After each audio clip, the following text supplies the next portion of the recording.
Communication Skills by Naomi Sahib Nye. I am working on speaking to the ones who haven't spoken to us in years, the ones swinging punches out of nowhere, the ones who decided to shun us for reasons unknown, who wouldn't greet our group at the family reunion, but sat across the swimming pool looking wounded.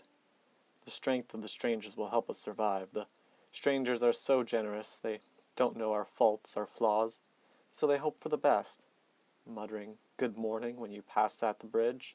The consultation of strangers is endless and forgiving. But it takes our courage, with close ones sometimes, families, neighbors, best friends. Even if we believe in world peace, they would still find reasons to dislike us. I think of Gandhi, who said he may have never become an activist for nonviolence if the neighbor boys have not beaten him up.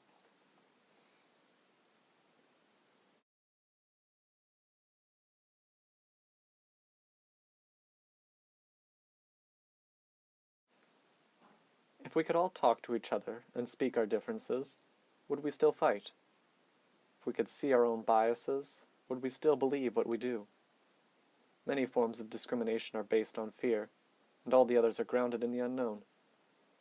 We have all heard everybody say that you're not doing yourself any favors by giving in to hate. But since fear leads to anger, and anger leads to hate, and hate leads to suffering, it's a wonder why we still do it. But we still do it.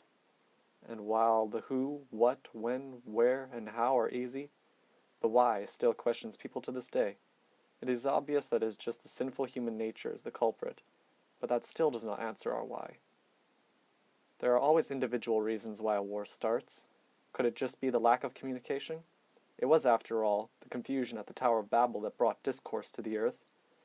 This poem explores that as a possibility, and it does so quite well, exploring things that we can all relate to, because we all know that guy, and the concept of putting on masks for strangers. It questions whether or not people would dislike each other if we knew the whole story from the other person's view. Then it answers itself by saying that we will never know, because it'll never happen. The best thing we can do is learn some communication skills. Will you try not to give in to hate when others are hating on you?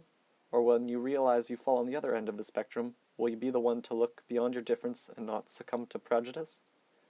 Just speaking up and raising your voice to bring attention to your problem can make a major difference. If you can communicate your view properly, half the battle is already won. And that is at the core of this poem, that hearing the other side of the story is equally as important as getting your side heard.